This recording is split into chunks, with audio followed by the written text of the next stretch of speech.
دیکھو بھائی، زکوٰۃ کے بارے میں گزشتہ کل یہ مسئلہ بتایا تھا کہ زکوٰۃ اس آدمی کے اوپر فرض ہے جس کے پاس اتنی قیمت ہو، روپیہ، پیسہ، سونا، چاندی، دکان کا مال، جو کچھ بھی، جس میں 52.5 تولہ چاندی آ جاتی ہو، یعنی آج کے حساب سے تقریباً 40,000 روپے جس کے پاس ہو اور کوئی قرضہ وغیرہ کچھ بھی نہیں ہے، تو ایسے آدمی کے اوپر، عورت کے اوپر زکوٰۃ فرض ہے۔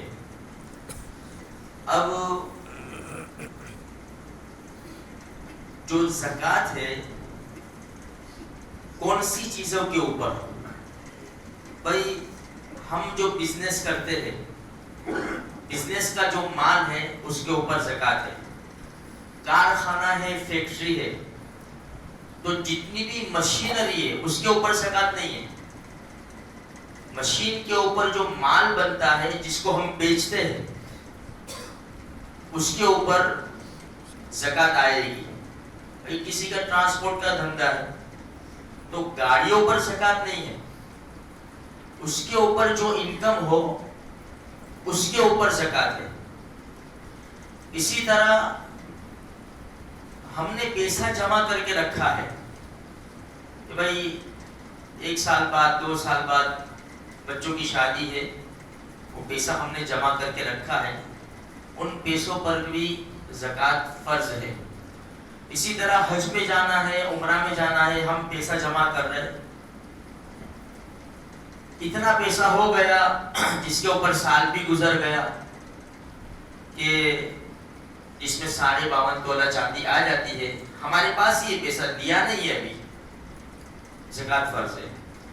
اب جیسا مثال کے طور پر بھائی جو حج کمیٹی میں جانے والا ہے اس نے رمضان سے پہلے پیسہ بھر دیا، تو جو بھر دیا وہ چلا گیا، اس کے اوپر زکوٰۃ نہیں ہے۔ جو بھرنے کا ہے، ابھی ہم نے بھائی پیسہ جمع کیا ہے، ابھی ہمارا ارادہ ہے حج میں جانے کا، ابھی ہم نے پیسہ دیا نہیں ہے، تو ان پیسوں کے اوپر زکوٰۃ فرض ہے۔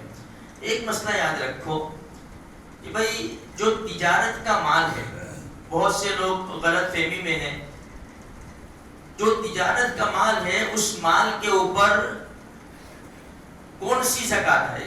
بھائی ہم نے جو خریدی کی اس کے اوپر آئے گی کہ بیچان کے اوپر؟ تو دیکھو بیچان کے اوپر، ہم نے ایک چیز خریدی 100 روپے کے اندر، ہم اس کو بیچتے ہیں 110 روپے میں، تو 110 روپے کے اوپر زکوٰۃ آئے گی۔ میں آپ کو ایک مثال دوں، مثال کے طور پر فون ہے، میری خریدی 10,000 روپے ہے، میں اس کو بیچتا ہوں 12,000 میں۔ اب 40 فون میں سے ایک فون نکالنا ہے، اصل تو یہی ہے، 40 فون میں سے ایک فون دینا ہے مجھے، لیکن میں فون کے بدلے اس کی قیمت دیتا ہوں تو مجھے 12,000 دینے پڑیں گے۔ اگر میں نے 10,000 دیے کسی کو کہ بھائی 10,000، اب وہی پلٹ کے آپ کو کہے کہ بھائی ایک کام کرو، ایک فون دے دو مجھے، میں کیا کہوں گا؟ فون 10,000 کا نہیں، یہ فون 12,000 کا ہے۔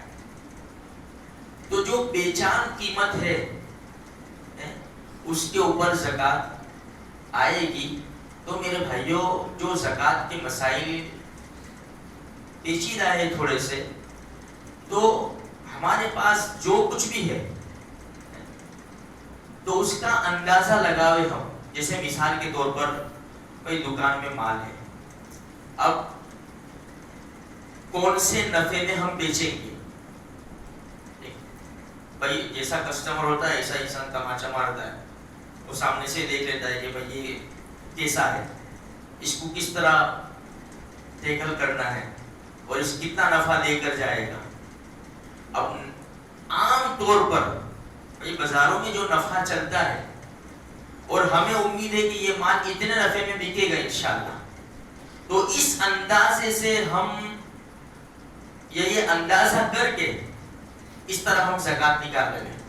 اگر زیادہ نکل جائے گی تو مسئلہ نہیں آئے گا، لیکن کم نکلے گی تو مسئلہ آ جائے گا۔ دیکھو جو ویپاری ہوتا ہے نا، تاجر، اس کے ذہن میں سب ہوتا ہے، سب کچھ ہوتا ہے، اتنا ہوشیار ہوتا ہے نا وہ آدمی، کیونکہ تجارت کرتا ہے بازاروں کے اندر اور قسم قسم کے لوگوں سے اس کو پالا پڑتا ہے, اس کو سب اندازہ ہوتا ہے. تو میرے بھائیوں اندازہ کر کے ہم اپنے مال کی پوری زکات نکالیں تو اس سے ہمیں بڑا فائدہ ہوگا. اچھا دیکھو, جو زیورات ہم نے اپنی بچی کی شادی کے لیے رکھے ہوئے ہیں, ابھی دیے نہیں ہے اس کو, تو جب تک ہمارے پاس ہے ہم نے دیے نہیں ہے اس کو مالک نہیں بنایا ہے, تو اس وقت تک ہمارے پاس یہ زیورات ہے, تو اس زیورات کی زکات ہمیں ادا کرنی پڑے گی.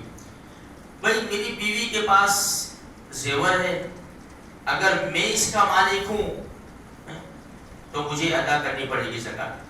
اگر بیوی اس کی مالکن ہے, وہ اپنے پیئر سے لے کر آئی ہے یا اس نے اپنے ذاتی پیسوں سے خریدا ہے, تو زکات تو اس کے اوپر آئے گی.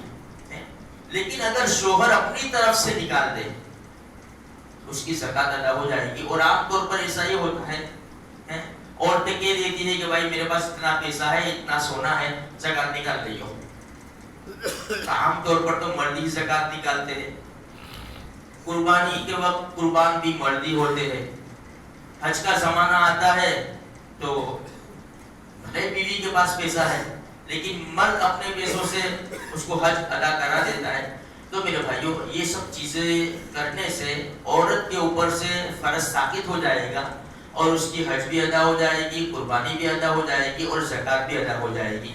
تو مسائل اگر ہمیں معلوم نہ ہو, تھوڑا سا آگے پیچھے ہو, تو ہم پوچھ کر کام کریں گے تو انشاءاللہ بڑا فائدہ ہوگا.